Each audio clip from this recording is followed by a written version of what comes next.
अस्सलाम वालेकुम dear students, मैं हूं आपका फिज़िक्स टीचर मुदस्सिर असलम और आप देख रहे हैं आपका अपना YouTube channel Mudassir explains physics. So dear students, जैसा कि आपको पता है कि हम नाइन्थ फिज़िक्स की जो न्यू बुक है उसकी एक लेक्चर सीरीज़ लेकर चल रहे हैं, जिसमें हमारा चैप्टर नंबर 2 चल रहा है और उसमें जो हमारा आज का टॉपिक है वो है टाइप्स ऑफ मोशन। तो डियर स्टूडेंट्स, जैसा कि मैंने आपको लास्ट लेक्चर में बताया था कि हम अब जो कुछ लेक्चर्स ऐसे होंगे जिनको हम स्लाइड्स की शक्ल में करेंगे और इसका मकसद सिर्फ यही है कि आप लोगों को मैं एक फ़िज़िक्स जो है एक मेमोरेबल एक फ़न वे में प्रेजेंट कर सकूं और डिफ़िकल्ट कॉन्सेप्ट्स को आपके लिए इजी कर सकूं। इसीलिए आज का हमारा लेक्चर भी प्रेजेंटेशन की शक्ल में ही होगा और इसमें मैं आपको एनिमेशंस के ज़रिए जो डिफ़िकल्ट कॉन्सेप्ट्स हैं वो आपको मैं समझाऊंगा। तो टिल एंड इस लेक्चर के साथ जुड़े रहिए सो दैट कि आपका कोई कॉन्सेप्ट भी मिसिंग ना हो। तो विदाउट एनी फर्दर डिले हम लोग आज का जो टॉपिक है उसका आगाज़ करते हैं। सो डियर स्टूडेंट्स, जो मोशन की टाइप्स हैं उनको पढ़ने से पहले जो फर्स्ट टाइप है वो है ट्रांसलेटरी मोशन। अब जो ट्रांसलेटरी मोशन है इसकी आगे सब कैटेगरीज हैं, इसकी आगे थ्री टाइप्स हैं। एक है लीनियर मोशन, एक है रैंडम मोशन और थर्ड है सर्कुलर मोशन। तो सबसे पहले हम देखते हैं कि ट्रांसलेटरी मोशन क्या होती है, उसके बाद हम देखेंगे कि इसकी जो आगे थ्री टाइप्स हैं उनको भी हम डिफाइन करेंगे कि वो क्या है। तो सबसे पहले हम देखते हैं कि ट्रांसलेटरी मोशन क्या है। वो कहता है कि in translatory motion every part of the object moves uniformly in the same direction. अब वो कहता है कि ट्रांसलेटरी मोशन एक ऐसी मोशन होती है जिसमें ऑब्जेक्ट का हर एक हिस्सा वो एक ही डायरेक्शन में मूव करता है यूनिफॉर्मली। अब यूनिफॉर्मली का मतलब क्या है? वो कहता है कि uniformly means that every part of the object moves the same distance in the same time in the same direction. अब देखिए, यूनिफॉर्मली का मतलब ये है कि वो जो ऑब्जेक्ट मूव कर रहा है उस ऑब्जेक्ट का जो हर एक हिस्सा है, उस ऑब्जेक्ट का हर एक जो हिस्सा है वो एक जैसा फासला तय करता है एक जैसे टाइम में। ठीक है? तो अब और ये एक ही डायरेक्शन में मोशन होती है। अब हम जब इसकी एग्जांपल में आपको एनिमेशन दिखाऊंगा ना, उसमें फिर आपको ये बात ज़्यादा जो है ना क्लैरिफाई हो जाएगी कि ये डेफिनेशन में क्या बात कही जा रही है। तो एग्जांपल में मैंने लिखा है कि the motion of train is a translatory motion. अगर हम ट्रेन की मोशन की बात करें तो वो क्या है? एक ट्रांसलेटरी मोशन की टाइप है। अब देखिए, नेक्स्ट इसकी जो एनिमेशन है वो मैं आपको दिखाता हूँ। अब देखें, यहाँ पर आप देख रहे हैं एक ट्रेन है। अब इस ट्रेन की जो मोशन है, अब देखें ना इस ट्रेन का, अब ये ट्रेन क्या है? एक बॉडी है। अब वो कहता है कि इस बॉडी का हर एक जो पार्ट है वो इक्वल फासला तय करेगा इक्वल टाइम में। अब देखें, इस ट्रेन में खिड़कियां भी हैं, इस ट्रेन में इसके टायर हैं। ठीक है? इस ट्रेन का जो हर एक हिस्सा है वो एक जैसा फासला तय करेगा एक जैसे टाइम में। तो इसको हम क्या कहेंगे? ट्रांसलेटरी मोशन कहेंगे। अब हम देखते हैं कि ये ट्रेन जब मूव करती है तो इसकी मोशन को हमने नोट करना है। आप देख रहे हैं ये ट्रेन जब मूव की है तो इस ट्रेन का जो हर एक हिस्सा है वो इक्वल टाइम में इक्वल डिस्टेंस कवर कर रहा है। तो दैट्स वाई ये जो ट्रेन है ये ट्रांसलेटरी मोशन की एक टाइप है, एक एग्जांपल है। अब हम आगे देखते हैं, हमारे पास ट्रांसलेटरी मोशन की जो फर्स्ट टाइप है वो क्या है? तो वो हमारे पास है जी लीनियर मोशन। तो लीनियर मोशन क्या होती है? If a body moves along a straight line it is called linear motion. ऐसी बॉडी जो एक स्ट्रेट लाइन में मूव कर रही होती है उसकी मोशन को हम नाम देते हैं लीनियर मोशन का। अब ये इससे आसान जो है इसकी डेफिनेशन नहीं हो सकती कि एक एक चीज जो बिल्कुल एक सीधी लाइन में मूव करे उसको हम क्या कहते हैं जी? ये कौन सी मोशन कर रही है? लीनियर मोशन कर रही है। अब इसमें कोई भी इसकी एग्जांपल, अगर एग्जांपल की बात करें ना तो एग्जांपल में कोई भी ऐसी चीज आ सकती है जो कि मूव कर रही है किस लाइन में? स्ट्रेट लाइन में। तो हम उसकी मोशन को हम लीनियर मोशन कह सकते हैं। लेकिन जो मैंने आपको एनिमेशन दिखानी है उसके अकॉर्डिंगली मैंने यहाँ पर एग्जांपल कोट की है। The motion of a bicycle on the road in a straight line. कहते हैं अगर एक बाईसाइकिल की आप एग्जांपल लें कि अगर एक बाईसाइकिल मूव कर रही है एक रोड के ऊपर एक स्ट्रेट लाइन में, तो उसकी मोशन को भी हम क्या कह सकते हैं? लीनियर मोशन कह सकते हैं। जैसे आप देखें, अब एक आपको बाईसाइकिल नजर आ रही है और एक पर्सन इसको राइड कर रहा है। तो आप देखिए जरा, ये मूव कर रहा है, बिल्कुल एक स्ट्रेट लाइन में मूव कर रहा है। तो क्योंकि ये एक स्ट्रेट लाइन में मूव कर रहा है तो इसकी मोशन को हम क्या नाम देंगे? लीनियर मोशन का नाम देंगे। ठीक है? तो अब नेक्स्ट हम देखते हैं, हमारे पास जो सेकंड टाइप आती है ट्रांसलेटरी मोशन की वो है जी रैंडम मोशन। तो इसको कैसे डिफाइन करते हैं? If the body moves along an irregular path the motion is called random motion. अब देखें, कुछ मोशन ऐसी होती है चीजों की जो बेतरतीबी होती है, उसकी कोई खास एक तरतीब नहीं होती। जैसे हमने देखा जी लीनियर मोशन में बॉडी बिल्कुल सीधी जा रही है, मतलब एक तरतीब है उसमें। लेकिन कुछ मोशन ऐसी होती है जिसकी कोई खास तरतीब नहीं होती, मतलब बेतरतीबी वाली बेहंगम सी एक मोशन होती है। तो ऐसी मोशन को हम नाम देते हैं रैंडम मोशन का। अब इसमें जो दो एग्जांपल सबसे बेस्ट जो इसको अंडरस्टैंड करने के लिए हो सकती हैं, पहली एग्जांपल है the motion of a bee is an example of random motion. अब देखें, जो शायद की मक्खी होती है, जब वो मूव कर रही होती है तो वो एक खास पैटर्न को फॉलो नहीं कर रही होती, वो बेतरतीबी से कभी इधर जाती है कभी उधर जाती है। उसकी मोशन जो होती है वो इररेगुलर होती है, मतलब उसका कोई खास पैटर्न नहीं होता, कोई खास तरतीब नहीं होती। इसी तरह अगर आप धुएं की बात करें, अगर आपने कभी धुआं देखा है उड़ता हुआ, तो धुआं भी आपको जो है एक खास मोशन में नजर नहीं आएगा, वो भी बेतरतीबी से जा रहा होगा, ठीक है।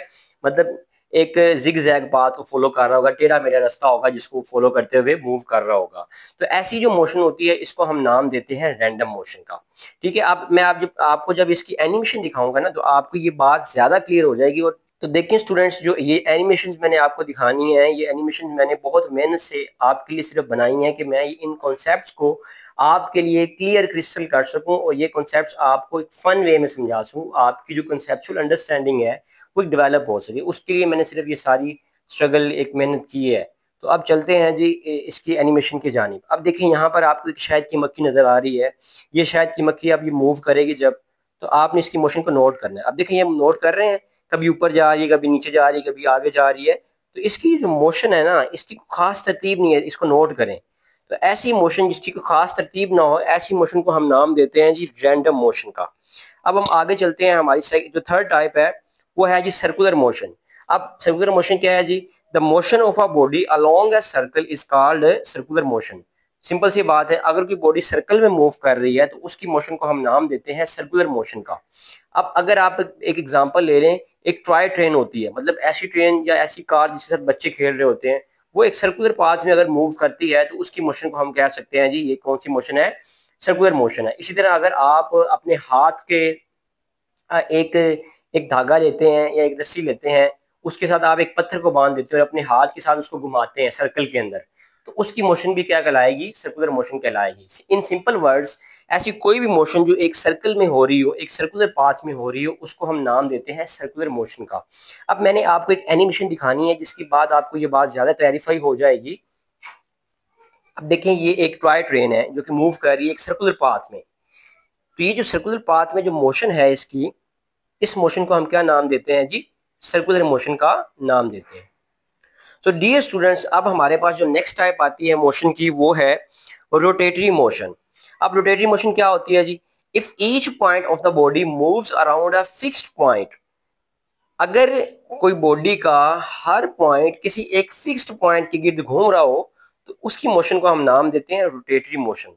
मतलब बॉडी जब मूव कर रही होती है तो एक खास पॉइंट के गिर्द वो मूव कर रही होती है, उस खास पॉइंट को हम क्या नाम देते हैं? एक्सिस का नाम देते हैं। तो ऐसी मोशन को क्या नाम देते हैं? Rotatory motion. अब इसकी जो सबसे बेस्ट एग्जांपल हो सकती है वो है इलेक्ट्रिक फैन। अब देखिए, आपके घरों में फैन लगा होता है, अब वो जो फैन होता है ना, उसका एक दरमियान में हिस्सा होता है, उस हिस्से के गिर्द वो घूम रहा होता है।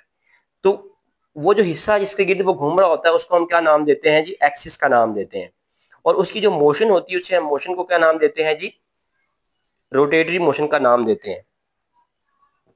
अब यहां पर आप देखें जी, ये पंखा आपके सामने मैंने एक एनिमेशन के जरिए आप ये दिखाना है मैंने आपको, ये पंखा आपके सामने नजर आ रहा है आपको। तो अब इसमें देखें, इसका एक दरमियान का हिस्सा है। ये जो दरमियान का हिस्सा है ना, ये इसका वो पॉइंट है जिसके गिर्द इसके पंखे के जो पार होंगे ना वो घूमेंगे।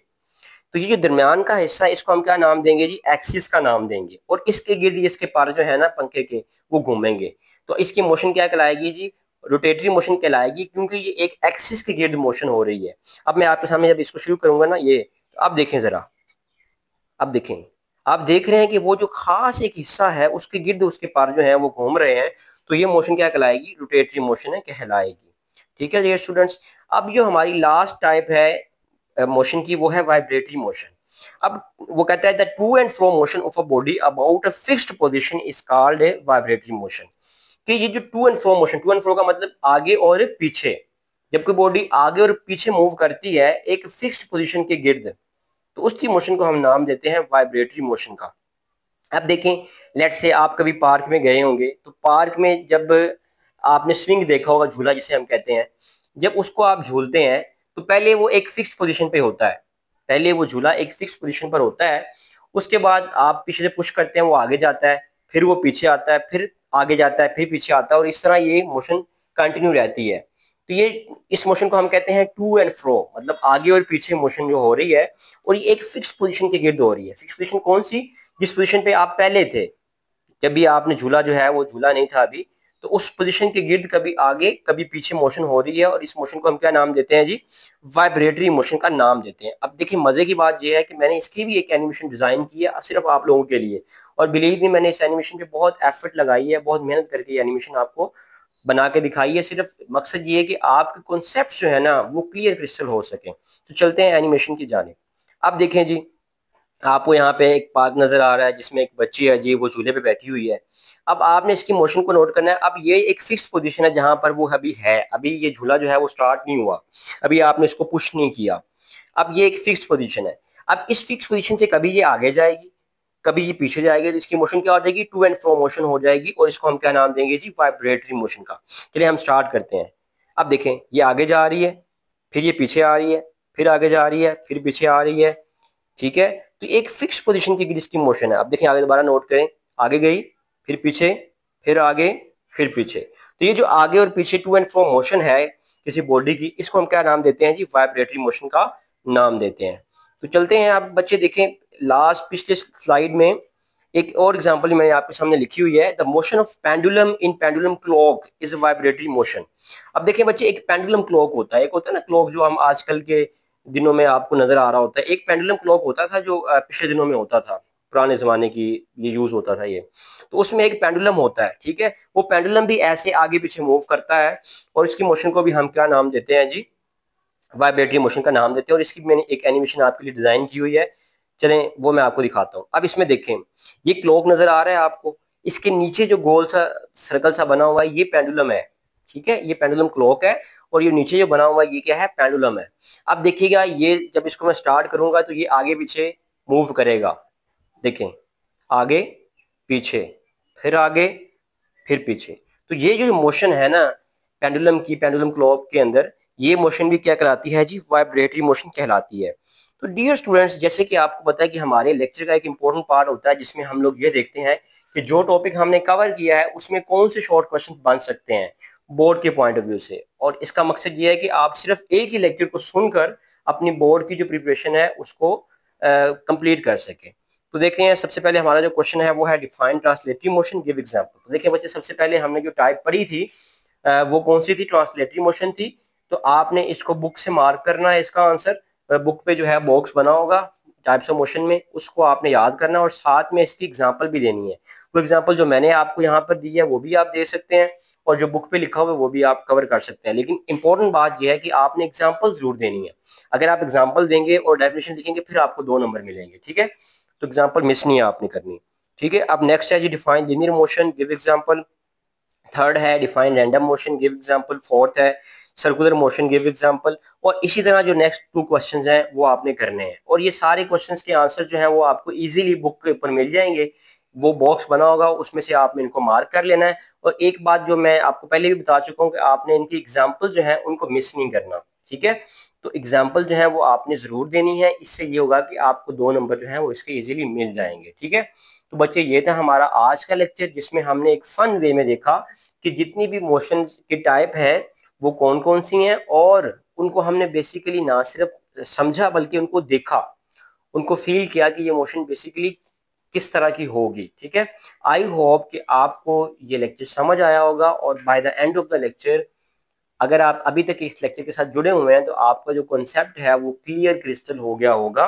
तो बच्चे, अगर आप चाहते हैं कि इसी तरह का यूजफुल कंटेंट आप तक पहुंचता रहे, और आप अपने कॉन्सेप्ट्स को इसी तरह क्लियर करते रहें, अपने डाउट्स को क्लियर करते रहें, तो मेरी आपसे रिक्वेस्ट है कि आप मेरे इस चैनल को सब्सक्राइब करें, सो दैट कि मुझे मोटिवेशन मिले कि आपको मेरा कंटेंट पसंद आ रहा है, तो मैं इसके लिए और ज़्यादा एफर्ट करूं कि आपको मैं और अच्छे से समझा सकूँ। तो मेरी आपसे रिक्वेस्ट है कि आप मेरे चैनल को सब्सक्राइब करें और बेल आइकन को प्रेस करें, सो दैट कि आपको नोटिफिकेशन जो है अपकमिंग लेक्चर्स की वो टाइमली पहुंच सकें। और इसी तरह अपने ऐसे दोस्त जिनको इन टॉपिक्स को समझने में डिफ़िकल्टी होती है, जिनके डाउट्स हैं इन टॉपिक्स में, उनके साथ ये लेक्चर को शेयर करें, सो दैट कि वो भी इन लेक्चर्स को अच्छे से अंडरस्टैंड कर सकें।